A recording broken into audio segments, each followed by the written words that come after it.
Anies Baswedan langsung menjalin komunikasi dengan PDI Perjuangan seusai perubahan ambang batas calon gubernur di Pilkada 2024. Juru bicara Anies Baswedan, Syahrin Hamid, mengungkap isi pembicaraan keduanya. Dikutip dari Kompas.com, Syahrin saat konfirmasi pada Selasa 20 Agustus 2024 buka suara. Ia membenarkan adanya komunikasi antara Anies dan PDI Perjuangan terkait Pilkada Jakarta.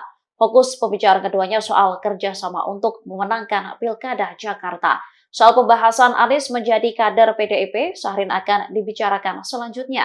Syahrin menyatakan PDIP menyadari adanya aspirasi kuat dari warga Jakarta terhadap Anies Baswedan.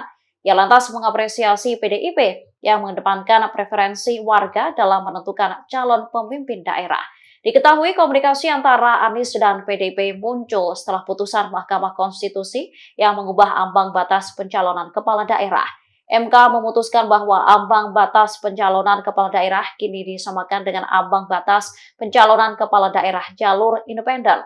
Dengan putusan MK ini, sejumlah parpol bisa mengajukan calon pemimpin masing-masing, sehingga bisa melawan parpol gemuk yang tergabung dengan Kim Plus.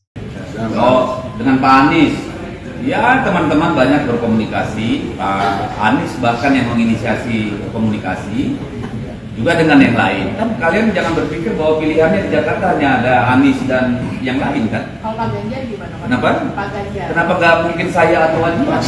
Ya ada kemungkinan. Jadi jangan terlalu berfokus pada itu. Jadi Pak Ahok bisa ya? Semua kemungkinan ada. Download Tribun X sekarang. Menghadirkan lokal menjadi Indonesia.